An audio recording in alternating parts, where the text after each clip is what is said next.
ipata putagi tawa boy tokela boy tawa beli ten pakapola apake kau mai aela ngiki fei kau pulolo tonga pai ke oma biesi moela tui ata ke lau kawai apake kau mai aela ngiki fei kau pulolo tonga pai ke oma biesi moela tui ata ke lau kawai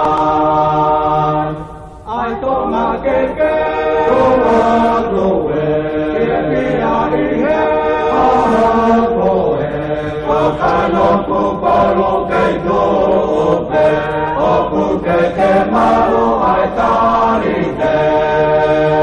Kei maru ai lau, moi kutone, e makoe, o mae kei to o mau a ene pule, kei to o mau a ene pule. Ai tonga ke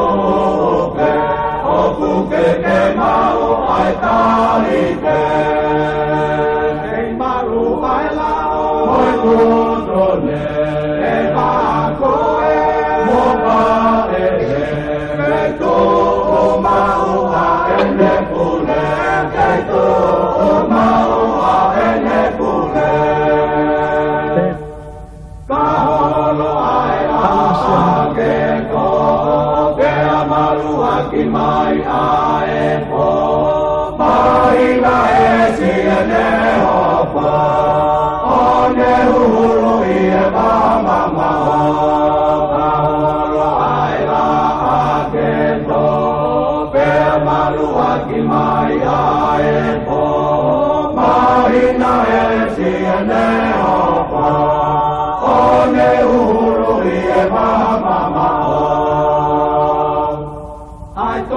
ke tua tuwe ke ai amoe kana kupalo ke tupe opu ke mau ai tarite ke mau ai la oi tundone e la koe o va e tu o mau a ene pule o mau a ene pule ai tonga ke o atuwe ke ai he a koe o kano kupalo ke tope o puke ke mau ai tarite ke maru ai lau ai tutone e ma koe o ma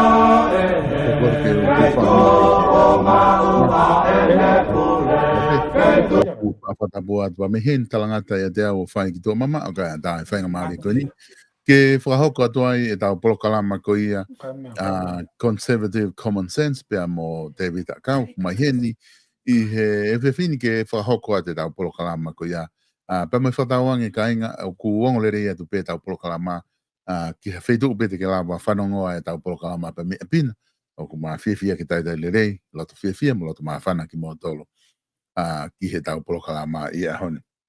Taim tatau whako whiawhia ki taita lerei, David ki he polokalama, malo e tau mao i a hone, David malo e ngā hau e mi whanua lahina, mau ilo e befoko e taimi e nia, mau momoko mau tolo heni, tui wala maa whana holo he mau wheitu uni, ku mau tolo hena, ku mau ange ka lau kai mea, ku mau maa whana lerei, ka ki ngata he maa whana lerei ka koe lahe ngā waka ki ila pete mou foki whakaku ko mou ngai a bio mahalolo i he lahe ko mou taimi maa whana pe foki e manat foki teita he wha taimi koe whatala noa koe e lo o e taimi hai tau alo lo o toko naki mai pe ha pai whai tau momoko alo re lo mahalolo re lo nau kai pe e toko naki koe nau whai ka ilonga le rei foka mea koe Amerikana i he mou ngai taimi to sino pe ngai taimi ni o mou hao ko mou maa whana lahi apita ngā we, pe ko tuka mātu unga ia, ke o te ni ko tau unau whanonga ta polokalama, e benga i taimi e whemo i kina ngā we, te ki matolo ta polokalama, ka kone ata pe ko ta huma ia o lere. Koia. Mo whewe hake ki, David whewe hake i Amerikana.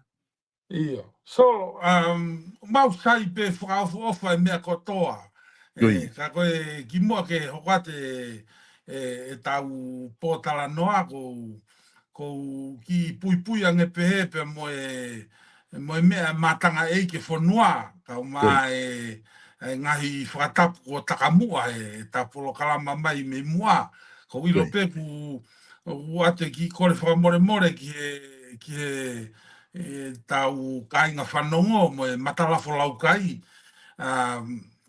ki motuhia mai ma ko e lava ni au i ke tolu ki whemo e kina ka kwange pe ko lau solo hei kai mau nofo foki he ni solo mahau tatau pe mo no silana koe ngā ue koe ki hange ko tō ngā ke peheku ia i pe ki aho ku te masi koe i kai pe koe ke whae ngā ue mahi no rewa e kamata rewa e fusi mo pa koe mea pe whai ke e rifiana whai ko mutuhia whai ngā mea kai nofo e family hala e tai totoki a whai ngā mea ka koe ak mau whakaofa koe taimi koe ni solo eni taimi ose te ngai whaha mālolo e Memorial Day koe taimi mā whana koe whakaosi ose ne spring kai hoko atu ke sama pa koe ea heni koe around he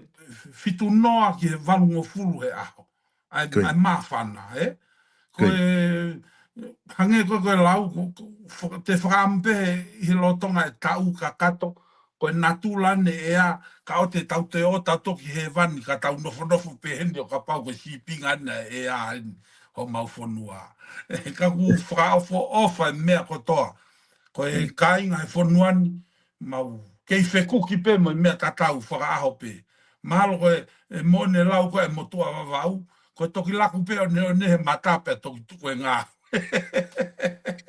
Koia. Mona hia vito David koe programa koe ni ahoni ko whakaukau he ahoni ke ko ngaku ta osi kini mai ngai ta whaaki koe me ngai tunga whapolitikare me hafua ta whanonga me ko ki whakaukau ko inga he ko sio atu foki o ku na whakaava whalearea he whalaite ko inga ka nau hoko ki patseti ko taha foki patseti he mea mahu inga foki ki hawhonua pe o ka waia tonga ko tau patseti foki kua pau ke tari e patseti ia ki mua he aha uluaki ko siulai Koe lao foki ia he ai ko ki whai maha taimi atu koe ni me he aho koe na e hufi e koe tau whalearea i whalaite ko osi o lere ke aho tolu noa koe ni o sune koe whai maha taimi pe ia ku oange ki he whalearea ke nau ngā ue ai ke patseti ke ngahi mea whakapaanga mo nau ngahi palani koe hae nau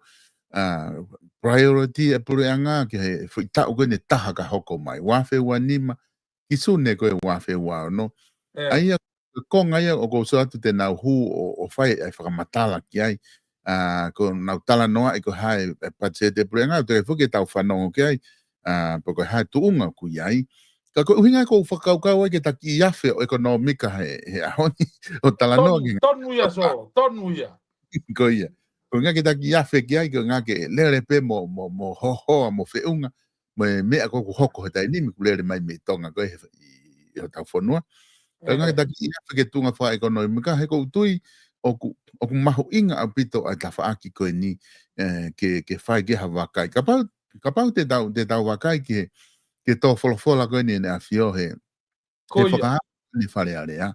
Neu ki whanongo hi whai. Koia, ko taha mea mahu inga na ne hanga o mai, ai mahu inga, ne tala noa koe mahu inga koe, ai mea whakapaanga, he?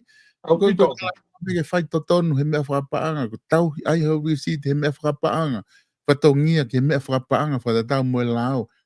Pakai ke ngata ai ke whakamui manoa koe tō wholofola, na ne tō wholofola whako pehe ko tau wa o mai ke ngahi ahi koe aliliu pa te mukala na fa he wa fe hongo fulu ane pe o ku fia ma o pe ke fai ha ai ngā ua ke li liu ko ia ka whaka te fito pe he tuunga whaka ekonomika Koia.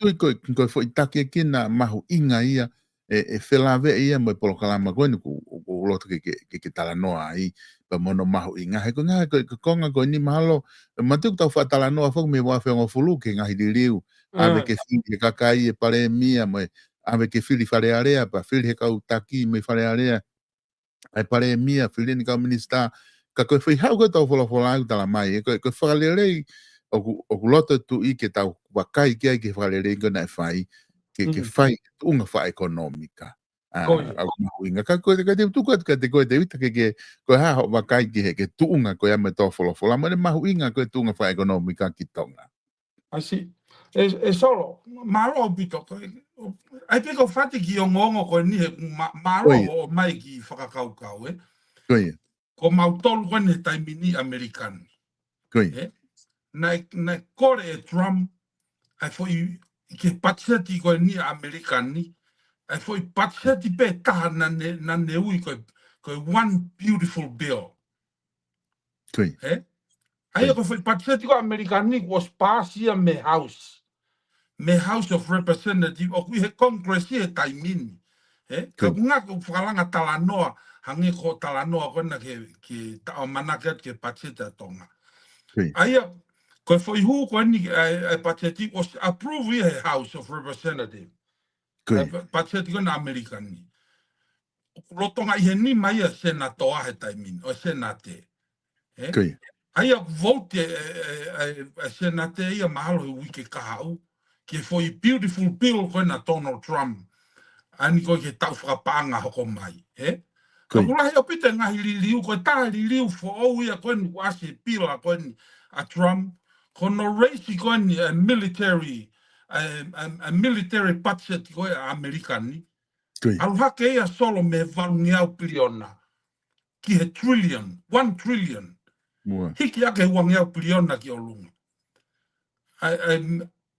ai ko winga talanoa solo o kuia e me ai ilo e Congress pe mo o kuia me ilo e Trump fe kawaki pa me national security a mamani o race patseti ko na Amerika ko ni ke military ka winga fatalanoa ki ai mau fe kuki mo me tatau ai ko talipen ke approve senate ka pasi ai patseti a ke hoko ko lao mau funwan i American ka winga mau inga apito solo o fatalanoa ko ki me ta ki mua pata alu ki ai solo o alpe ko pe fa ki be fa social tau mea ko kapati ke mau ha fainga mari ko vakai hifo ki minister policy a Paula Piven Piukala o fanga fatapu kai ko talano aku pe masi o kote kula holo si ana e foga e solo botua ta toko ua o kote kula asi mai me ka polisi kote kula ko hufi ko ne fare area na o kisi o fane o ata o kusat ke minister o kote kula he ke sikula pa solo kapati ke ma fainga mari ke mo talano talange ki ai o whaka o whao pito e ne wala maa holo. O tō mua hoanga o mai ke, na ai ke eke ki ai, ke talange ki ai. Ke uti ke minister, ko hau ke whawala si i holo he whakahawa. So, kapate ke maa whainga maari e, pa mo talano mo minister, talange ki ai. O ku talatu he common sense, Malo au pito o wala maa takai holo he pureanga pe moe whanua. He ko inga whoki, o koe koe ngatai, o ko lawe i pe whoki koe ne e iki, e ne tangata e iki, koe koristutuku, koe koristutuku ia mautolu, pe ko sio koe ke se ana ne wala maa takai holo. Talangi ki ai o ku fu to atu au pito, o ku fu asi professionale au pito minister polisi. Kai ke solo. Koe taki tānoa whakahua pe. Koe. Na moene apito ko sio gilahi te unga kula e minister ko tui pe wai pa whainga uhinga le re ke te unga maa holo e O tangata. kai whake uhinga, o ko saia i he lanu so. Koe. Koe, ki mua pata alu ke tapoini ke ta ekonomika. Ko whaase veki mea ko ni pata alu ke. Koe motua whare i koe na ne whare e tau whaahau. Tupo uloaki. Uwhanga whatapu kai ko haulanu e nia. Koe motua ko Mr. Baker. Koe. Koe motua ia, koe tangata eikia na ne whare i koe tau whaahau. Whekawaki me konistu tone koe atonga. Koe. Aia koe tangata whare ia. Pea koe ki motua solo, koe ki motua Republika ia. Koe uhinga ia kulanu kulo kula ia e fuka. Koe whare ia motua e solo, e pe uhinga ia e kau tangata ni. Ka koe uhinga ia pipiki i he lanu, he kou saia o pito he Republika, e nau founga. E founga koe ki motua Mr. Baker, koe ki motua Republika na ne whare i ea konistutone ki a tau whaahau, koe uhinga ia na lahi e konga konistutone. Kai ke, kou whakalawe peke ai he ko mau inga ia ki motua Mr. Baker, koe u mea lahi e solo, o ku toki asi mai he ahon, na e tonu au pito whare ia Mr. Baker. Koe whare ia Mr. Baker nei kai peke toi lo ia. Pau kaua he tui, koe whare i le rei moni nei whae Mr. Baker ke tui uloaki. Ai kai koe ke loto ke klopola tonga, kai nofo pea tonga ia i tonga. Ke taua taina pe whanua ia. Ai koe pakatange minister tui mau pelan kulokula, o ku whakaofofa, pakapau e ia whaingam tā mai te sponsor te common sense ia a lanu kulokula e kaini kotoa pe. Goti ko foi tala no mahuinga ia pare i gona fai. Wa ko te mana whakaukau e Mr. Baker taimi ko ko nga fok ala te Republic ki te unga kula. Ne whakaukau i hol hame ke a fea loto ko ia tae mahuinga ia atupo ulakia he Republic. Ai mana whakaukau pe ne mana tu i hake ai tafe ko ta ko he me abandang. Ko Au pito.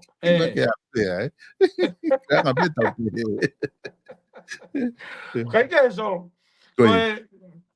Koe ke, kuta ki lawe pe ki ai, mau pe fia he wakai atu, kai ko ha uhinga e, pe he wha laulanu, pe koe haka koe whakaofia pe he wakai atu ke minister policy. Koe tatara noa koe ke ekonomika tonga. Koe ekonomika tonga solo, koe hui tu aia, koe mea kotoa pe. Koe backbone ia o mo'u e whanua, koe ekonomika e whanua. Te kapau he kai ke tonga ko lawe i pe, kai ke fulahi ani ihi, i ngai polo kalama ku nau talanoa whekau aki mo ekonomika. Ka kou sia koe ke whatonga i pe lawe e tui nata talanoa atu ki mua solo, ke whinga koe ke taua taina ekonomika e whanua. Na e lawe tui e tui solo, koe konga lahi o GDP ko atonga, ai gross domestic product. Koe kakai ngā tonga nofo mui. Ai koe konga ne lawe ki ke tui. Ta kou fia nofo ai solo ke ta ki tala no angi ki ai. Koe ha enererei ai patiseti ko ia ki tonga ke moui ai whanua. Ai a osi tui e tui, o kulahi ange GDP a tonga, koe ofa e kai ngā tonga mei muri, i he pānga totonu koe e whanua. Ai aku me tala mai rewa ka kia te au solo i he tapolo kalama, o kuia e palopare ma o kuhoko, o kai ke iaha krof e whanua i loto, i he loto i whanua. Ai me whakawhalala mo ui e whanua ki muri. Ai ko hinga i tala noa koe ke ekonomika, ko hea whaunga te tau whakafokia, nā ta tala noa whuke ko si solo, ke mo ui koe whanua, ke whakasisi, ai made in China. Ai whakasisi mai made in the USA. Ai whainga i ange ke tupulaki ange made in the friendly island. Ai ko proposal ia common sense a taua koni, ke ekonomika e whanua, Ko ne tu la te tu e tai minif e solo. Koi. Mo ku tui o kai ke tui o fu lerei fe a economica e fonua. E kono ingan solo. Ko GDP ko gross domestic product. Koi. Aia ko gross ko ia ko gross pe ia I loto pe I tonga. Tai kawa ko fu tolungia milion na ko ni ala tu mei muri. Koi. Eh? Koi. O kai ke tu ia to ton ke kawi he GDP ko a tonga. He ko ngā kai ko panga ngā we ia I tonga. Pe ki winga tala noa pe kai. Koi. Aia o kuere a tonga ia ko farala he va mei popo. Koi. Eh? Koi. Aia ko kusio ko ke economika a tonga o kai ke ha structure ia I loto. Ha tunga pau. Koi. Ai mawanga paanga ko ngā kene hanga ngā ko I fonua. O me whakawhalala ko toa pe ia me muri. Me hau koe ki muri. Eh? Koi. Ko konga ne tahe palapare ma solo te address that ka koe. Koe workforce a tonga. More ia. Ka patu talanoa ki ai solo ko uinga nu more workforce a tonga. Koi. Ko ne mahi ki hake koe tau whanau. Ko ne aluhake peko tau osi mehe high school ke tau anoa. Koi. Hiki peko e mei ai puri e wanoa ai ke ni mangofuru. Ai ko kanoloto ia ko ta workforce no fo tau anoa ke tau ni mangofuru. Koi. Ko ne mahi ki pena ko tau tavalu, ko ne hiki peko ko toi kakai ngā ue tonga, ko tau ni mangofuru pe fai ki olunga. Ai puri e fo workforce ai kanoloto ia. Koi. Ko hinga talanoa ko kanoloto fleet na toluia solo. Koi. Paka eke mai nau I feia o ku nau I muri katoa na to e tori. Koi. Eh? Ai ko me ku tonu ke whakatoa ngai he pure anga. O free te kakai ko ni ai ko kanoloto ia ko economika atonga. Ko workforce ia tonga. O ku nau I muri katoa na toluia o tori pe ko ngahi feinga ki ato e mea e taha. Ko kuhinga ko talanoa vai au pito economika tonga ko ke a workforce ia. Ai ko me re vanu hoko solo. Ko ne more ko e workforce me tau ua noa ke tau ni manoa. Ku pau ke replace ia solo. Pau ke hu mai pau ke a kakai ke nau tāpuni mai ai waha ko ia. Koi. Ai waha ko more ku friti ko ki muri. Pa ke kes ko hai ne tāpuni mai.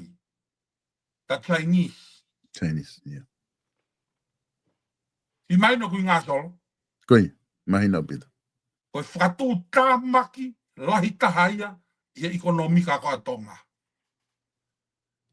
Aia friti ai kakai, friti tau anoa ke tau ni manoa, decline level workforce ko kanoloto ia. Tāpuni mai rewa he, the Chinese move in. Ko nau tolu rewa, aia koe uhinga ia, ku pisi nisi lahi tahai, e kausia nai tonga, he koe ke ia e kakai ia koe ni. Hu mena tolo tāpune workforce. Koi. Whakatu tāmaki au pito ia e solo. Na tapolo kalama ne nai ki mua solo na ke na atresia te ki fehui na e whai he ki motu ai tonga. Koi. Ko ne fehui ke tokon paremia. Ko ha me e whai ke lava. He ko ilo economika tonga e solo. Ko sio ko ki ai o si monopolize e si kausia ina. Ko marketia o si monopolize au pito pe e kausia ina. Pea mo oni pe fehui ia na e hake he ki motua. O kai ke te ia space ia tonga. Mo kakai lokolo ke nau whai hapisi nisi ke nau wheahui me kausia ina. Te talatu ene, aia koe paro pare maare wa solo, to tonu ke nofo mai e whare area, Koi. ai kau whau lao. Ke nau hanga whau ha lao, even te talatu pe, o kiai pe lao lava whau, ke ne peni e pisi nisi ina. O kai ke peni o tawhi au pito kai whakangata. O kai pe no limiti. Ka pau e whare koloa pe e ua he kolo. Kai o atu mua pisinisi tonga ke na compete, eh? Ko ki talanoa ni solo na whanongo talanoa ai. Ko pisinisi koe fine motua ko salo te koka. O kai ke uilo ipe koe mo oni talanoa ka ko whanongo talanoa. Na e hanga salo te koka fotu e pisinisi koe koe kosi low. Na e tuku koe tonga. Pe hanga salo te koka holoki ai puha moa ki lalo. Ko inga ko ne whainga ke tokoni ke kakai tonga. Ko talanoa koe na whanonga i solo na e paini e foi kausi ai na ia toko tolu. Ai koe mate anga ia pisinisi. Na pena na paine kausi ai na toko tolu. O nau hangarewa nau tolu o putu keta e nau pisinisi e tolu. O nau tamate ia ka salo te koka. Koe foi palapare maa solo. Kai ke ia hala o ia solo ke ne fai to e foi mea ko ia. Ai ka pate tau whakatotolo. Ko hai e motu ai loto he whare area na ne whakangofua na ne alau e kausiaina koe toko tolu. Ke nau hanga holoki e nau moa ke tamate ia ka salo te koka. O totonu ke whakailo ia solo. Ai e koku sio solo o totonu ke ngaue ai whare area ke fotu halao. Fotu halao, o kai ke utui, o te kai ke nauhanga o regulate, ko pisini si fok solo, o mahu inga ke regulate a foreign investment. Ko pure anga is too much regulation. He? O kai ke nauhanga regulate a foreign, o hanga e pure anga aia o regulate a local law. Ka nau tukuang e nau tolo foreign investment ke nau humai. Ka kutoto no solo ke hanga e pure anga, o put a regulation in foreign investment, not a local investment. Ka whata atao pe hanko salo te koka, na ton ke na hanga lao i e kausia ina, ka ua lao i a salo te koka. He koe fōu ngā pe ia solo. He ka pau solo he kai ke tokanga e pure anga ke mea koe ni solo. We are done. Koe anga e kutuia a ku solo. Ke pisinisi. He koku sio ki o ki taka whakatu tāmaki pa te tau alu tau tolu ke tūnga e whakatu tāmaki kosi monopolaisi au pito si aina ia a pisinisi tonga. Te talanoa tu ni solo ke fu panga monu ko ni na talanoa ke tu investi ko a panga ofa e kainga muri.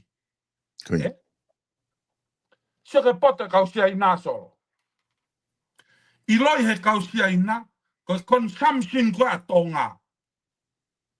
O ku mau katoa i he retailer. Tau te whito ke tau culture ko whanua tau tolu o mau mea tokoni. Aia koe tau katoa ngā mau mea tokoni. Koe tau mari mau mea tokoni. Koe tau konferenisi mau mea tokoni. Pa koe sio rewa ki ai, i lo rewa si ai na ia, koe fu consumption ko ia. Koe fu panga lahi taha ia ekonomika tonga. Mea rewa whai e kausia ina e solo. Hangarewa nau tolu o divine ai retailer. He ko si sio si ai na ia, ko fu tolu ngiau ni manoa tau pe, ko ofa ko e kai ngā tonga me muri e tau, tolu ngiau ni manoa miliona. Ko hau katoa ko ia solo. Si orewa si ai na ia, ko consumption lai taha ia ko e ekonomika tonga, o tolu ngiau ni manoa miliona. Ko mea rewa uwhai he rewa e kausia ina, whari ki ake e nau tolo e whanki whare koloa whakatau mo vete, ai ngahi kolo kotonga. Kai ke toi hu maa se nitia solo, ke toi hu mai ki a toi pisinisi tonga. Aia ko guri atu peho ki tō la solo ka koe, ko hanga tonu peke wharesia ina. O ku mate rewa e ofa, o ku mate rewa e paanga ko iaia. Hanga tonu pe me muri, o mate he whare koloa si aina. Koia. O kai ke to lava paanga ia ke vilohi tonga ke whakafoki mai. He koe whatu tāmaki e whanua ia solo o kai ke nautari e nautolu ke consumption si aina. Koe nau platform, koe nau palani wha ekonomika, policy wha ekonomika nautolu, koe sell pekitua. O kai ke, he koe whatangai solo, o kai ke a koloa tonga ia e huki si aina. Ia trade market i. Koia. Ko foi koloa pe ko hau pe saina mo nau koloa o no foi tonga o tari aki a fie mau ko toa pe kakai. He koe ke tari si aina ia ke hu atu a koloa tonga ka nau tolu. Pea koe taha o kai ke fulahi a koloa ia i tonga ke huki si aina. Aia koe foi tongi au ni manoa miliona pe uhinga ka koe solo i talanoa o ku mate pe ia i tonga. Hange mai ai fuve kiu meia koe asia ina i funky small business ko asia ina i tonga. Hange ma fuve kiu me. Ko ne toa tu pe tolunga ni manoa miliona misi i pe osi katoa ia ki anau tolu. Koe ke lava paanga ia vilo. O circulative fra economica i global economy. Ai kau sio solo rai o pite pare maia. Ka koe hunga koe fuke tatalanoa. Ko whenga ki atresia whainga mea ke ki unu mai ke ki malui ai paanga ofa koe a kakaitonga ke malui ke aonga ke ekonomika ai whanua ke lava whakatupu ai paanga ka ua hangatonu peo hangatonu ke vekiu me koe siaina. Oku E mahuinga. solo ko tuku at peka koe. Oku hao whakaukau. mahuinga whake whatalanoa koe ni ke whai. Koe parte tau sio whalele ki tau tuunga wha ekonomika. O koe ka ki palapare masisi tau whekuki mo i tonga. Kako fu elia whake kulahi te vita. Hangai koe ni koe tau talanoa whake he ke tuunga koe ni. Ma te whake hang koe tau wholofola. Aku asma be mahuinga ia pa me pure anga. Ko ngā whaka tau masiva ko kai ke lava o lava he ngahi pisinisi ko tau whalele i tonga e tau hu koloa o tau hanga ko o avet wha market ki toa pure anga. Ke mao mea sirini ko tau fie mao ko ke whakalere a ke whonua. Ko mea rewa ko o ku kau e whilea ko investment i hono o hake he tau wholawhola pe mo o hake i he pure anga ko toa pe ko hono o toka nga i investment he. Foreign investment. Aia ko taha ia. Aia foki neongo e tau pehe ke ta ofi ai ngahi matakari koe na hu mai ki tonga. Ka koe e ta whakawha look for whiu mao whuke tonga ia e ka foreign investment. Ka ko lava le pe ka kai o hau ki ai. Ka ko ngā ka wangapa mensina te o mea koe ko mana tu i. Pata toki hoko ato he ko tu ka area mo on pe matala. Ka ngā ka pau te ka takamata he mea koe ni kau se aina he whare koloa. Aku mo oni pe ia. Koe hangai koe tāpaanga koe ni ai ka kaitonga ki me muri ki tonga koe taha ia e paanga toko ni ke tau ekonomika. Ka kapate tau sio ke whare koloa. Tau pehepe koe ka palparema koe ni hako se ai nā take over whare koloa i tonga. Mana te taimi koe na ia e tau mea na ui koe society. Nai e tau society i tonga. Nana wanga hua mai koloa ki a nau tolu. Pena toki hangare na tolu o wholesaler ki tau whanki whare koloa tonga. Koia. Pena toki hangare whanki whare koloa tonga o retailer ma wai e nau profit ke nau mo ui o vilo atu. O ko hangai ka te au koe ke te ai ha mea pehe ia i tonga he tainimi. Ko wholesaler ko toa ia o tu whaki holo koloa i tonga ia. O ko hangai ko whamatala o ko wholesaler i me kau si aina. Pea ko uinga e taha mea o ko tui o ko whaingata ai ke mo ui tau whanki whare koloa ko i tonga. Because he ko kau se aina ko tau compete mo he retailer, ko kau se aina tampe ia o ko nau wholesaler. Pea ko nau pure i pe nau tolu ia marketi i mahu inga koe o nau koloa ko nau hanga. Ko nau pepe nau tolu hanga koe na naktalanoa ki he mea koe ni ke koslow. Ka nau ka pepe nau tolu ke nau tukuhi foi price ia ki lalo. O lere ia au whaalau koe amerikano aluf peo la i vae. Te kai ke lava ta tolo compete mo nau tolu i he uhinga ko ia ko nau tolu ko nau purei ai wholesaler ko o ngahi koloa.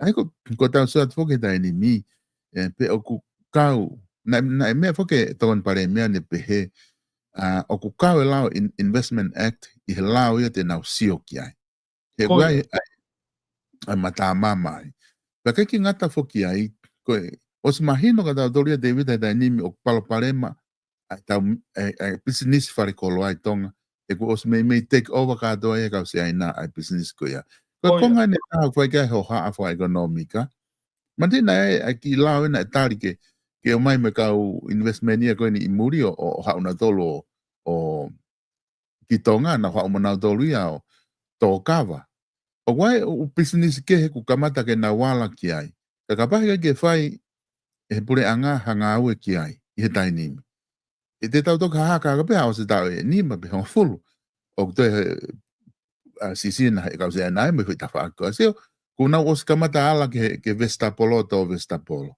kuna kwa mata ala ni tanim ke ngō ue mo mea ai u mea ko ia kula pe ka kai tonga o whaka hoko ka koe be foke unga ka tau vai whakapaanga kuna o pisi e ngai Mona puta so. Koe Ko konga ne ta solo ko sio ki ai I tonga. Ko au ia solo o ko tui pe ko ki me eta e lava. O ka fuke e whainga whakakaukau ako ni hange ko common sense. Nothing impossible. Ko mea ko toa pea solo possible. Koe Pea ko kutui ko whatongia ia o pure anga. O pure anga. Koe Ke na wanga siofe u mea ko ia solo. Ka kono palo pare mani solo. Ko kai ke ulo ia e pe tonu kulau pe hala kulau. Ko ngai pure anga ko ni kimua. O ko ilo au ia ko konga lai there's a lot of bureaucrats in there.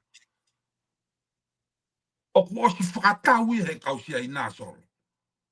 Ai ko me ko u political movement e whanua ia. O ku osi whangalo ku pe ia e tau kau whakafofonga kimua.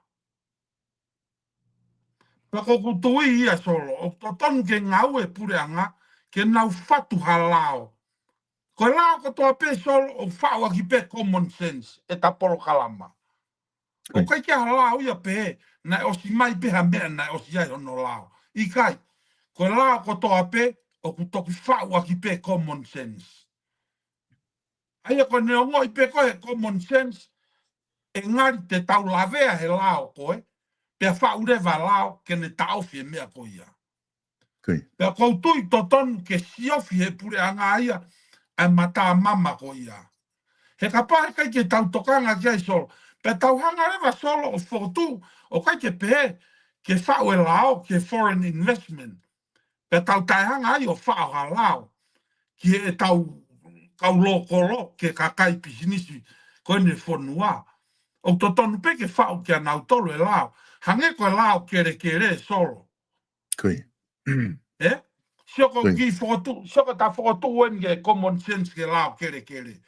Ko inga ka lava o whakawhai ngofua ai ngā ue ke ngowe e kere. O ke ilo e lisi koe kere tau hongo fulu ke tau anoa. O sa tonu ke pāsi halao fo a lao kere. O ato e ngofua ke lisi api tuku hau ngowe. E ha muri o ova he tau e nima. Ko tau e nima ko toa pe, tau pe gulisia. Pe aua to si hifo no lisi ai kere ngowe.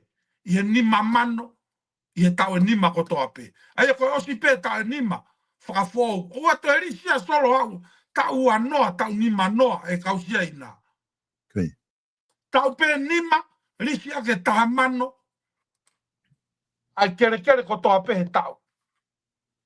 Ko ne osi pe tau e nima, whakafou, urua ki solo. O ku maua se niti e motu au ana a pituku au. Sio ke risi e ne whakavare solo. Alue e risi koe a pituku au, tau e ua noa gurisi a ki pe ua mano solo. Whakavare ia solo. O totonu ke risi a ki pe ai kere, o te ova e tau e nima, Kai lisi ake tahamano he tau. Ai kere ngō ue. He kono ingan solo ku whamatala koe ki ai. O hau pesi ai nā ia ngō ue ai apituku hau ko ia o tō pe ni mamano ia he tau pe tā. Patoki ata arewa e tau e whaa koe ke me kia di sen. Pakone oski pe tā e nima. Peka pa uloto e motu a ana apituku hau ke hoko atu. Toi mai ni mamano fōu ka toi extended elisia toi tau nima fōu. Ulu aki ia. Kono ua ki ai solo. Propose the common sense. Koe ngai apituku hau. Ka pau e tō ha apituku hau ha tangata. Tangata tonga. O tae ngō wei ha tau e ua. O ngō fua rewa ke hanga peha ataha. O ngō wei apituku hau ka e ua tū tae ngō wei. Ai kere. O ki mai no pe kuhinga solo. Mahina pe uhinga teito. Ai au totonu ke koe ngahi lao, whaua ki pe common sense. Ka pau ai atu o whaapiko e tangata ia kou ana tuku hau.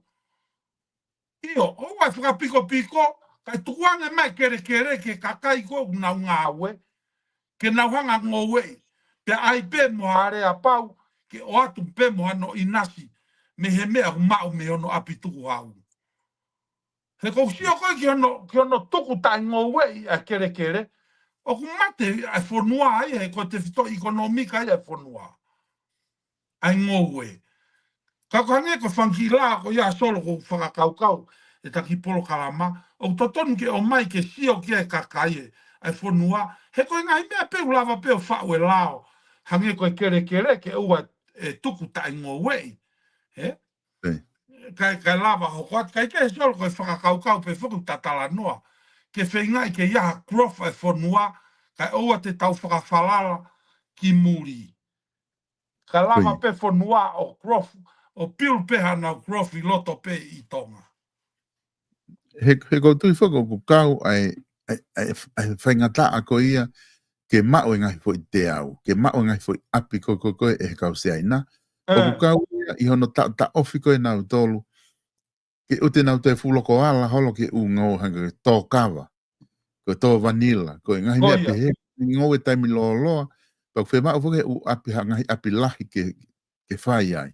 O hinga fo ke whai ngofua e nau business whare koloa, he ku kei mao pehe api a o kita ai fo i konga api, ka koe fo i whare pe au tuu hoto tau mua o langa ai, ko ia o kua e kau se aina business whare koloa ai.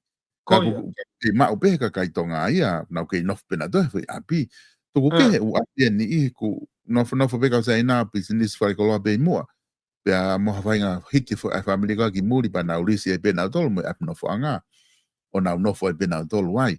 Ka kiha taha muri ke whotu hane whare koloa, o ku mata ngofua whoko i ngahe ko ki whare koloa pe, ki whai eria pe ki whare koloa.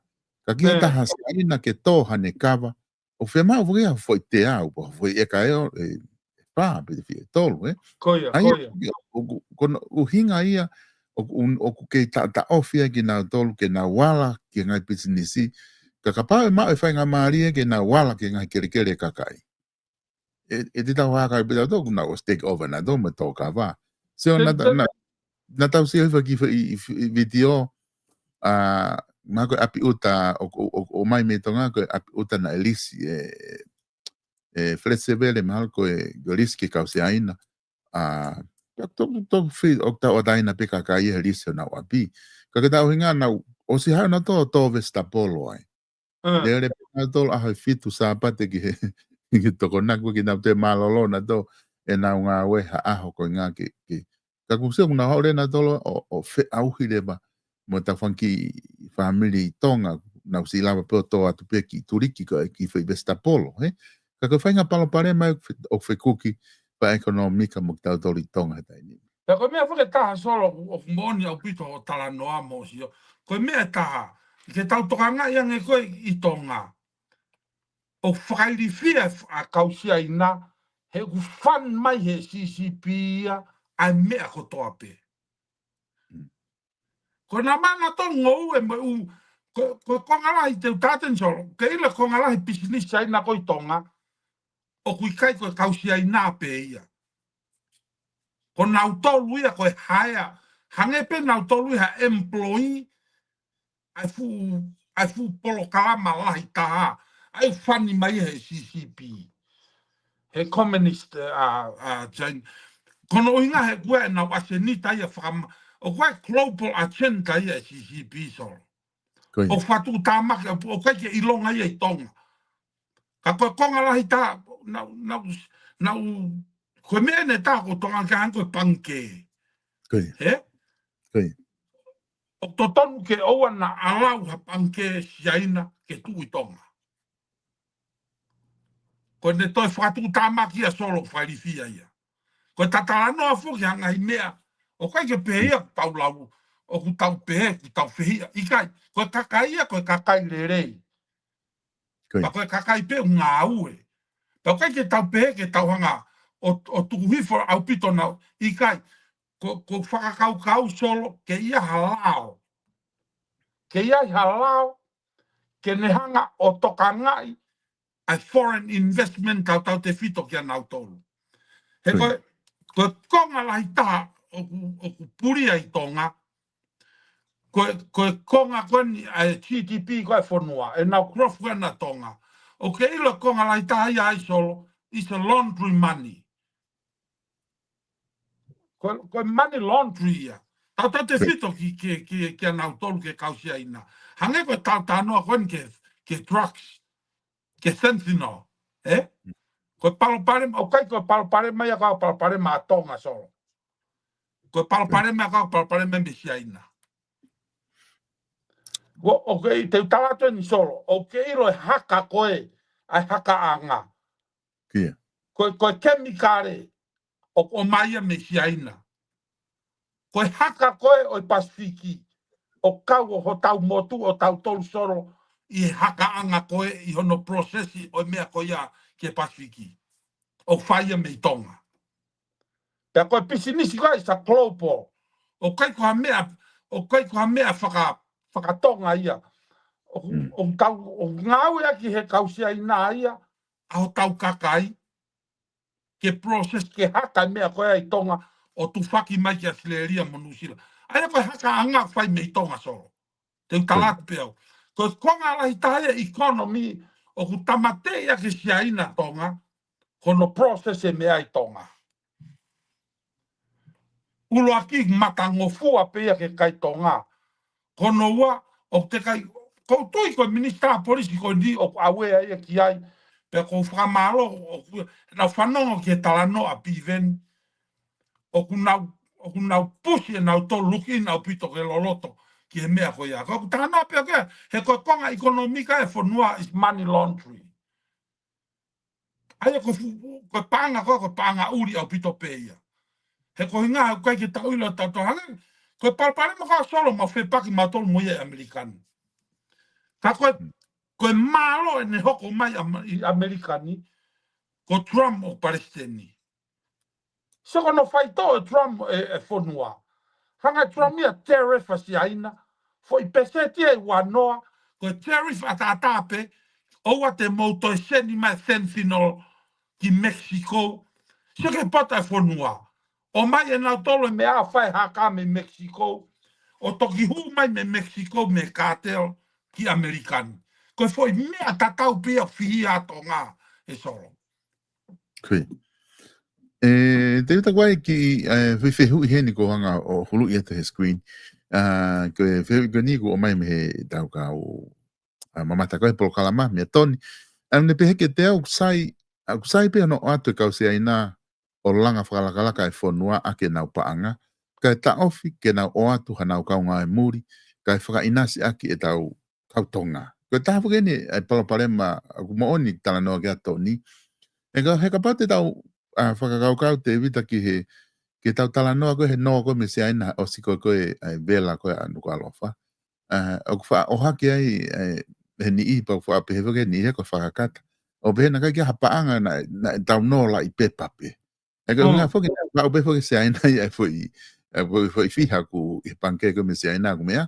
Pea nau an bena tole na fu an kena kita la no kia ki ta polo kalama tu mahal figa ua se ni mai bena tole ki tonga ina u kaunga u everything ona mai bena tole fai langa aia ona he kapana o mai e pa anga ko tau no ke o mai pe ki tonga ki tau tok fai deri ha petol fa nga we tau fanki business langa i tonga ke na fai langa ko nga ke tu ko pa anga ia na to ka ko ia fai ta tole no mai pa anga pe te se ni mai pe ka kai mo material mo ume ko to ia ke na mai o fai e ko langa ko na fai ko i tonga ko me ta tau pe o ma fai ngai au pito solo ko fehu i ko na toni ko fehu i mo oni au pito ia solo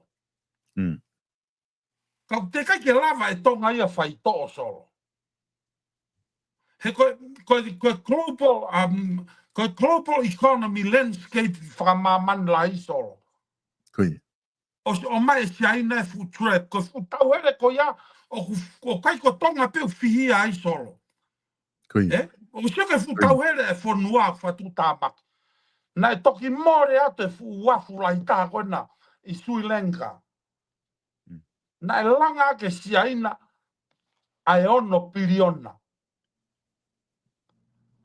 Osi o atu pe si aina ia mo ne kaunga fo i mea kona fai tonga fai pepe si aina ia ke fonua kotoa ko fu tau here he ko nau asenita en solo na os critique si aina ko wafe wanima te nau take over America i global economy whakamaman lahi kai ke hoko ia ai o fall short si aina ia fo i mea ko ia pe ko fu foi tau here ko ia solo o fihia ia tonga aina ke mo ia tonga. Na ke mana tu e taki polo kalama solo na tatalanoa uluaki ke foi talanoa koe ke Helen of Troy. He? A fai koe tau pe o mai karise fu Trojan horse. He? Pana ta atresi he ta polo kalama koe common sense ko ia solo na ta kore ange ke pureanga tonga. Oua te moutari ai mea ofa mehia ina. Ka mouhanga evaluate mea ofa. He kui kai koe mea ofa pe. Koe uhinga e o mai e mea ofa, koe ngā ke toa tonga ki e tauhere. Pea ka pau hei kai ke lava e tonga to tonge moua ki siaina. O kui ai rewa ngofua, whakalao, whakamaman lahi a siaina, ke ne teiki hakonga o e whonua. Pe koe wafu, pe koe mala e whakapuna, koe ngā ke houra ke moua e lava to e tā whakafoki. Pe ka pau rewa he kai ke to e lava e moua tā whakafoki. Pe hange pe koe tatanoa koe ke hiwa koe a kāti koe me kanu polu. Rewa e malangaka. Ngari whakaori solo e tatalanoa, ka koe tauhere e ia. Koe mea e koe kui koe tauhere. Pena ta kore ange ke pure anga. Mou whakamore more, mou evaluate e mea ofa ko toa pe, o whaki mai me si aina. Ko hinga he koe mea ofa koe Trojan horse. Mata rerei, ai ti promise i hono o mai. Ka aku mui mai espinoci ai, ku nau whenga pena toke nau asenita, sio kie, solo te tate foi mea koe ni. You have no idea. Koe ha mea fotu ai ai konsela Amerika i tonga, mo nau ofisi. O kai ke ilo, te talatu pe au solo, there is no way. Na e sai pe e tu ia e mea ai fisi. O si hanga e Amerikani o notify, koe fentanyl, mo e hakaanga drugs, mo e parapare mako asia ina, o si tonga katoa ia. Koe uhinga e fotu ai, ai konsela koe na Amerika i tonga. Ai emphasi a Amerika i tonga. Pe arua tu me Secretary of State o fotu o si notify atu me Amerikan me fonua hau, ai mea a tonga o fai si aina. Ai mea si aina o fai ki tonga. Pe ko kaua u solo o kou loto lahi au pito au ke o atrese mea koe ni. Koe pureanga tonga. Mouhanga whakatala a tonga me si aina. mo whakatala tonga me si aina. I mean, o sai pe whanua aia o atu mo nau ofa. Ka mo whenga ke mo toi siofi ke loloto ange. Ke loloto ange. Pea koe uhinga ia taha solo tala noa koe ke tau ekonomika. Pea mo tala noa whakapolitikare koe ke mawhai e tui. Ke tuku pe tui loto.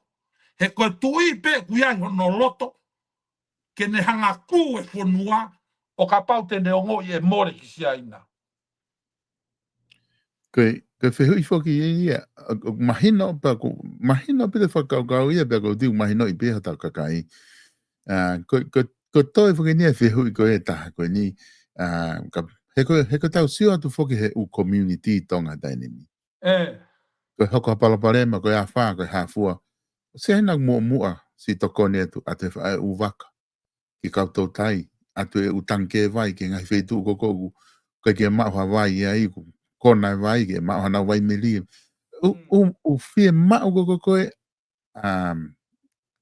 vivili koe ngai feitu u ko si ai nei to konika na do le ko fe hu fogia ko tau fe u tau osi loi be me ai ko tau fa inga fita tol mo massiva mo para barema fa fe na do si foi he he post na o mai me to ta proful ko na fia ko hange ko na wina hafu paanga la fe ko afea e ko tsela se aina pe mo kanata e vahenga pe ko ha o tokoni ki ai ka time ta o fainga ta foki ke lava ta ofi ko hinga he ko massiva fa paanga pe ko fainga ta lava ta ofi se aina ngua ha o ta mai foki o mahina foka ga wi fa tala se na ko to ni e David pe te tau lava whakatala pe whee. Tatala noa pe, mawinga o pite tau vai te oa teu whakakau. He? Toi. Ko invasion. Ko invasion ko toa pe. Ko invasion e tahana e whae Lucia ko ni ki Ukraine. Toi. Aia ko hau hanga tonu pe tanke tau ia, ta mo kau, ko nau ngau e pe alu. Ko invasion ia taha. Toi. Ko invasion ia ne taha in solo. Ai bea koe no nau whai. Tanke vai. Maino, ka koe ngā koe tau masiva solo koe tau oho pe o tari. Ka utotonu pe kulahi pe mo u policy ke solo, ke vakai kia e pure anga, ke nauhanga whakawheo anaki. He koe invasion ni koe na se na koe palani fuolo aia solo. O koe kia hamea ia koe tupu koso. Ko talanoa koe ni solo koe asenita whakamamani global. Political global movement koe asia ina. O kai koe mea ia nei tok tupu koso hake pe. Koe mea whakamamana ina pil fuoloa ia. O koe ki rea tonga solo koe mua puke fue. He? Aia koe mua puke fue. Kono uhinga koe taimi koe tau olo koe whanki halavao hu whanga whakatapu. Koe tama koe mua. Koe ia ne tā koe fihi. He? Aia kune ui pe koe mua puke fue koe ia kune rei ki he fue. Rei koe ka ata koe kau tama koe alatu i mui.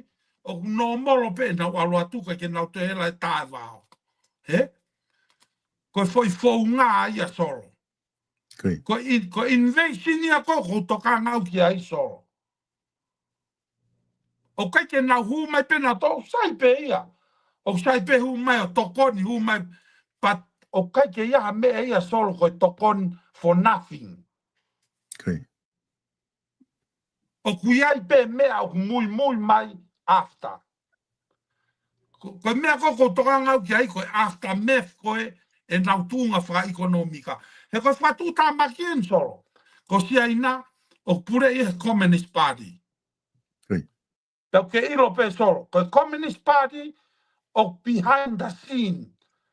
Ko nau mea ko toa pe whai nothing on the table. O kui nau toluia ko political zero. Aia kono pure i mono wharere o whanua o whai pe ngai ata. Ai political zero. Koe kakaia koe ke nau iloa nau tolu. o fufu I pe nau tolu ia. Ka ko nau tolu ia nau fat. Ai o fai e mea ko toa pe e whaunga whakapuri. That's the dangerous things of the communist. Ko communism kono fatu tamaki ia o nau fai e mea ko toa pe behind the scene. Ke ia mo demokrate Amerika. O ke sio koe ke demokrate Amerika is bipartisan. Pau peke atus koina ko kamata ngau e mai motonga ki e whaunga whaka ofa taha. Kono tala noa I e mea ko toa pe I e funga te pire. Pai ke ha mea I e whai ha whaunga fufu. Koi. He kapau te tau satu David a kapau te tau pehe. He kai whoki tau lava ta whokpoturi nau tolu mi tonga. Koia. Pinga whakalao ia mga lele nau iai. Te kapau te tau kamata aki tau pehe he tau tala noa koe whare koloa. Ka tau pehe whao he whare area halao pehe. Koe kolo kotoa pe kapau koe whare koloa whaa tu ai. E kai ki te laka hake whare koloa saina he ua saina ua tonga. Nanga ke tau wahe pe e kakai. Ke tau sio ange, hawhai ngā mea ke lava o kapau koe whaunga e kamata aki. Ke toki aloi kakono mo o ni whoki David. Ke lava kotoa ngahi mea koe ni o teke ia ngahi whanua koe kunau toko ni. Ki tua mea tau tolu. Hange koe mea whina, na ai whuke whamatala na mea ake Mr. Polisi he polo kalama. Ia nau press conference na ni behe. Kotonga whika ua na tolu he whanua koko oku depend he ngahi whanua muri. Whika ua na tolu he Pasifiki. Eko tū walu pe whika ua ki patau whika ua tau tolu. Aia, he ko mana tui nai whai whoke palani ngā ua tau hongo fulu nai whakalere whoke preanga he pare mia mo mea nai whai koe na I whaone lua. Nai ahoe nau ki siwa he whipolo kalama pea. Tai mwena nau whakamalo a ibe nau pehe. Whamalo ke ngai pure anga muri, he nai whakau ampasto, ngai pure anga muri ka sain. Ta peherewa he tahakana ne o si whamalo ke ngai pure anga muri, o mou talo ngai tau ko mou tokoni e ki tongani. Ta whamalo ke sain, nau kau mai ni, he tauni. Ke tau ngahi mana, uhinga le rei pe, me batu hake ampasto sain na, o keke rea ia ke mea nai whaikai toa sama. Ko loto ke whakatonu tonu atu e, ai mea ko talamai he hausi. Na kai ka toki hau pena sain he tauni. Na maui heni pe tongani ngahi tau lahi ko hosi. Ko ingana ne tu o whakatonu ke tonu fi whakamantala. Na kai ke nau toki hau protokoni ki tonga he tauni. Na nau iai pe he ngahi tau lahi ko hili. Kako hange ko kulau, kako mea whikia te uta kutatara noa ki ai. Ka pau o kuloto ai pure anga pe me kakai whanua ke oua e te nau mai o pure ngahi mea kotoa pe whakapisinisi. Pek to tonu ke whahanga au e kia he tainimi, te ria na Aupito. futo mui, na futo mui. Ko ki mea whakasolo ko whotu watu, ko tau tāna whakakaukau pe whoku wai pe ki roto. Ko whewi solo, ha mea nai lava I pe Nusila, mo Australia, I he aho koe, koe nia talamai he kai ke toi lava Nusila mo Australia. Aia guai mea ia mahino, o guai mea ia I loto e pure anga, o ku mami o holo ai, a hono regulate koe ni o whainga mea koe ni. E ku sio atu koe ke u mea ia, o ku koutu ia, e solo o ku ia u mea lo loto ia I loto. Malo pe koe pure anga koe na e toki osi, pe koe pure anga ki mua, pe koe hape ha pure anga. Ka kousio ke pure anga koe ne taimini, koe anga pene kuongo I. O hange, te nau hanga o whai haririu. Haririu ki he ngai mea katoa koe ni. Pa kou ngoi pe o awea ki ai e pure anga koe ni. O kou sia tauna ngā loku au pito. Ta te whito ke whai tō. He ko kau whakau he tui solo, o kui kai koe kakai tō ngā. O kui kai koe kakai tō ngā. Koe fu mea ia koe ni koe mea whamaman lahi ai whai tō o ia solo. Koe uhinga haka e kakai tō ngā, koe o atu mei ai. Pe ka pau he kai ke o atu me ia solo. E toi foki pe kai tonga ia haka mari ai lai mari la. Ka po hinga e nau haka ko e ne iai ai kemikare. Koi. Pe ku mahino pe fokia koe ke puri hataha I mamani. Koe ngahi cartel ko unau whai ai drugs mo me I mamani. O kuna hange pe na tolu, unau malo hang na tolu he pureanga tonga. Ia no whakahoa na ui Whaka ofa au pitu. Ka kulahi ngai whanua he Pasifiki o ngai fu cartel koe tika it's very powerful he ngahi. Tata te fit he me whakapaanga. Koe taha ne kune whehu I mai I whakakoa ko tawai. Ka pau he kai ke whai se aina toko ni ke ngai mea whatupa ke hange koe mofui ke mo ngāwhi. A whā. Ka ko hai hao whai he toko ni ki ai ko Australia pe mo nusila whaawawe nau toko ni. Te tautari e pe ke o se mahina pa te whai toko ni pe angi whai mari e masi aina ke nau whai na te toko ni. Ai ka ngahi pene no e tau sio koe ki ai, Sai, te tatari pe ki ai solo, Sai. Ka paurewa e toa si aina, ko hairewa e toko ni. Ko tari ni ki ai solo. Ko hinga e ta whainga koe ke tūha ekonomika a tonga, ke ua te tauto e tari e tautolu ha toko ni.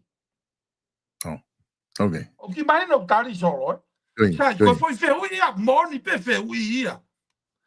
Ka te takei nofo ai pe solo, o tari whakaongo. Aia koe ta mo ui solo, ka pau te tau kei tari. Hange koe lau kena Minister Polisi. Ko tonga o whikaua ia ki tūwaru I he whakaongo ki muri. Te tapeni rewa solo. Rewa ka whau he pure anga koe ni ha tau policy. Ke hiki e tau ekonomika ki o lunga, ko hiko e tōka e mofu ike. Oa te tau to e tā tau toki si aina. Ka lava pe tau ekonomika o whaito ai palopare mā I tonga.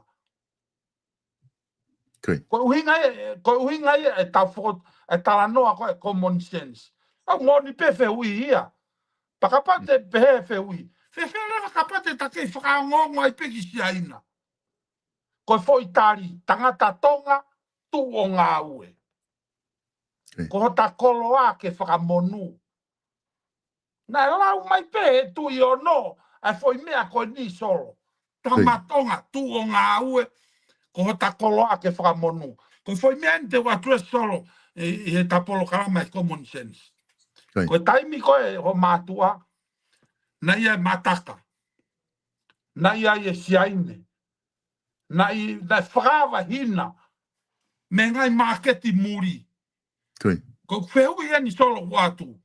Hamea koe ke toi whakawa ai mo marketi ko ni ao ni.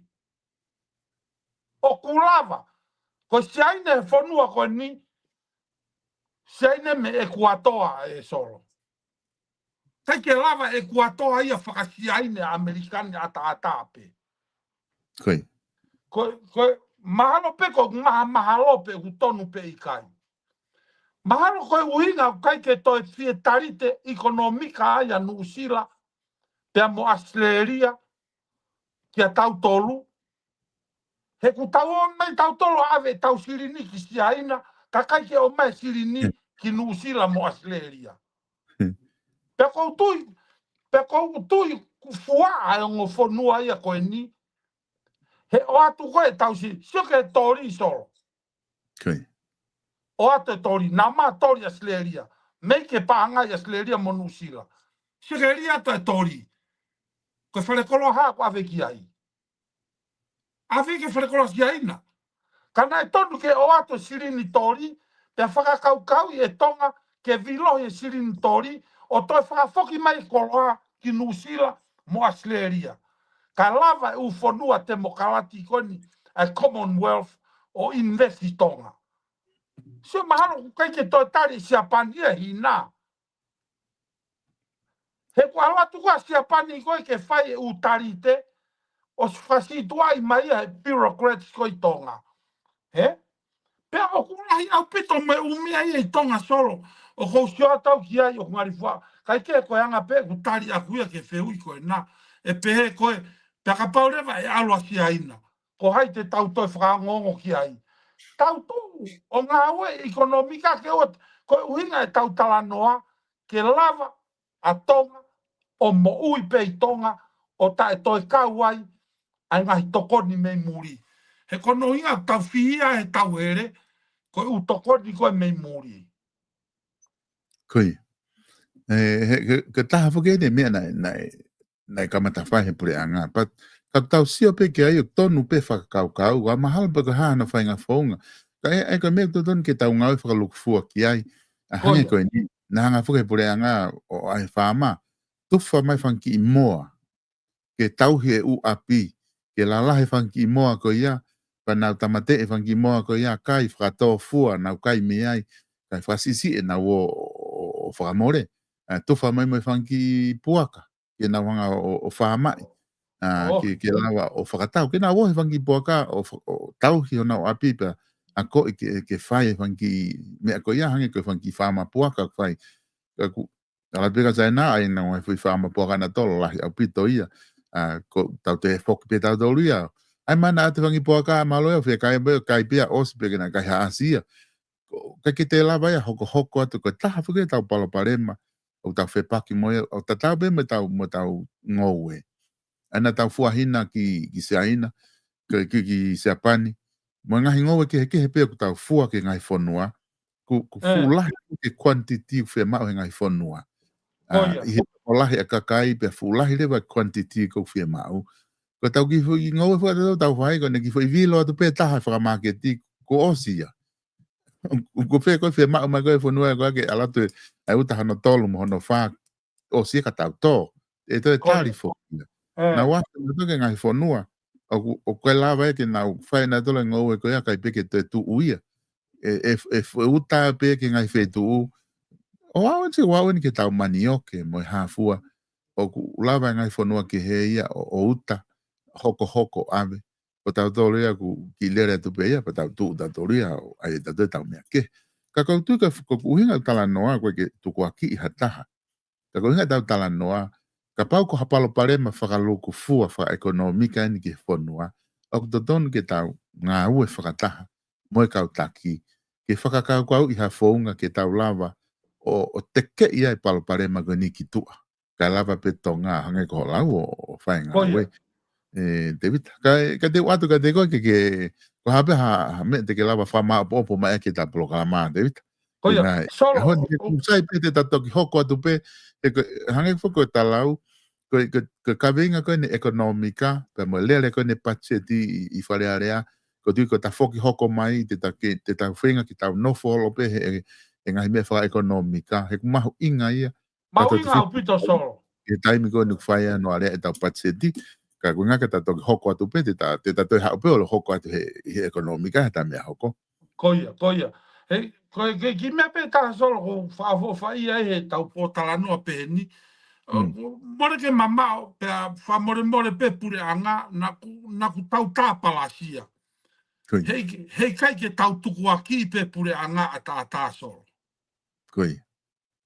Ku pau ke tau toi sio pe tau toruia ka tau toru solo ai kakai e whanua. Monla. Hei kai ke tau nok pe tau toru o tuku aki e pure anga. Io, mo nia koe konga ia taha. He koe konga whuke taha pure anga solo. Koe taimi koe whau e big government. He? Pea kui loto lewe government bureaucracy. Pea ku toi hanga pehe government bureaucracy a build a red tape. O hanga lewe he regulation. O hai e whanua. Pea mano o lewe kakai whanua koe ke na lava pisinisi. Hange kono whakatao taofi ai ha moe ha. Koe mea ne taha solo hange kou sio koe ki tūte. He? Koe tūte he aho koe, na aluatu pe koe puha, o hanga tonu ke tūte, pe whakamahu inga I ki koloa, pe totongi lewa he ongo mātu ai ki puha. Koe nia solo, toi hu mai me mito me nia taha I loto. Ai koe mea koe hinga koe government bureaucracy, ai lao, totonu ke tuusi atu ngai lao koe. Sio koe mea ia tai mini solo koe hamua. Koe aia kai koe alu peke tūte, pe hoko mai ia koe broker. Aia aluatu e puha ki he tūte, toi tu te ia ke broker, hu mai broker ia, toi mauinga ke he ia solo. Koi. Ko konga koko tokanga ke solo, ko ulao ia, pe ko ure te pia regulation, o ton ke tu usia tu ia. Aia ko au ia mo tui, o ton ke toa te broker ia, o tu kuatia, o ia kumia toi mea tae maua mo ui. Koi. He wakai koe o ku tau whainga tu mei muri ke o atu ki toko ni mo o wha. Toi hanga ni o tolu toi hu mai mo brokai ai loto. O totongi ke he tūte, pe toi hau totongi ke he mo broka, pe toki lava rewa hu mai ki puhaki tua. Koe konga i e regulation koe ko toka ngau ki ai. Koe konga ne taha soro na whaosi a ki pe ko kore whakamore more pe ka o atu hanga tonu. Koe kakai. Koe kakai. Ta pau mo roto ke tau sai, fra ekonomika.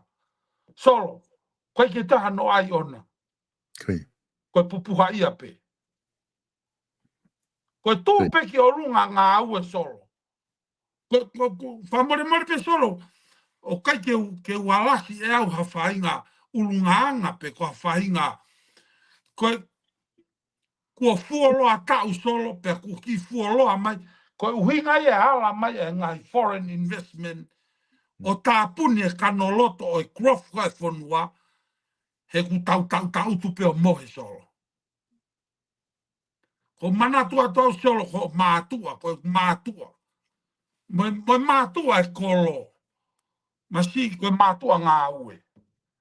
Ko mātua ngā ue, na kaike, ko toki hou mai pena si aina e tau kone hongo fulupe ko e wanoa ko osi. Na tau mo i le rei pe tau tolu solo. Pea ku hanga rewa whanua whakatoa ngai e ngai mata vai ko e ni. Aia ko whakakau solo, ko kore whakamore ke pure anga. Ke pure anga ko e ni, na ku ngari ko tau tohu ki ai pe ko e pure anga ko osi. Na ku tohu ki ai e tapolo kalama e common sense. Ka te utoi pehe solo te utoi pehe. Kakai e whanua. Te tau toi tuhu atu pe ka tau tolu. Ko tuhu kou tau whai ke pure anga, ke nau whau halao. Toi vilohi mai pe tuhu ko ia kia tau tolu.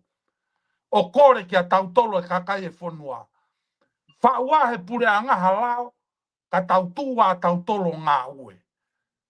O ngā ue e whanua. Ka ua te tau tu whakamohe mohe, he koe mea pe e iku he tau whakamohe mohe, hange pe ko whamatala nai solo, ko no whai tō ne palpare ma koe ni. Koe ke tōha no ai, koe kupu pe koe nei talanka ātama. Pupuha ia, kai toki ma. Nari. Koe anga ia, ku whakakau solo, pa ko whakamalo atu ki he. Ki ngai mea ko tō pe whanua ko lava. Pea moe, pea whakamore pe, na ngari ko hewa atu ha polo kalama, ki alasi ha whainga whaamili pe koa, whainga tūkunga. O tawataina pe tangata ko toa pe ki ene mo ui. Ka koe tau sio koe ke tau ngā ue whakalukufua, ke whakahawhi o tau whanua mo e tau tawataina. Koe mea pe ke whai koe tau ala whataha. Pureanga, mo e kakai, mo no tui, mo ataha pe o mau whainga maari ke nofo e whanua. Hange pe ko ku talanoa koe ke whau kupu koe na whau e moritoni. Koe tau ekonomika pe ia solo. Koe kere mahue, pia ka halaia, ko haitene lava, lau ko tau koloa mau me tahina. Pia ko tui ko no aipe koe tu e tangata tonga, ngā au e whai verenga, mo ngā au e whai mateaki. Koe tau tolo, hange pe ko kulau, ko winga e ki tolo i e polo kalama, ko lere ngā au e ku, alupe me pongi ke e fiafi, alupe o tai, ia ni hia ku, lere aho fitu. Pea ko tui ko wivi ngā au e ko ia, o tau whaamu mai pe hange ko lau ko e whau e puna ke atonga mai e. Ke atonga mai e whainga iwi ngā au e ko ia, ke tau ngā au e ho tau pure anga, o te tau tuhu pe ki ho tau pure anga, ka tau toi tuhu pe ka tau tolu.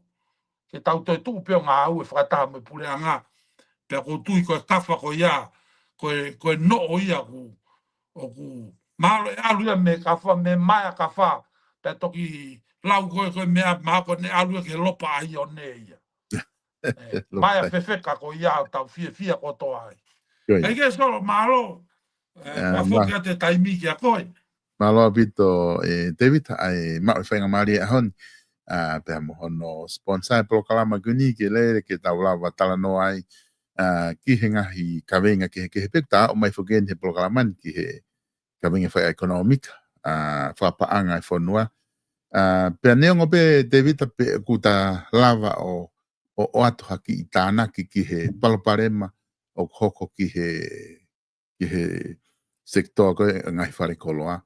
Ka ki tau tō luia koe ki wilo pe mahal ko toko lahi taha ki tau tole kakai o tau os ilo pe tau tolo o paloparema sektor ko ni. O kusai bene lere anai tonga e kulawa ai u whare koloa ki whatai kakai. Ka koe kakai tonga koe ku nau iai.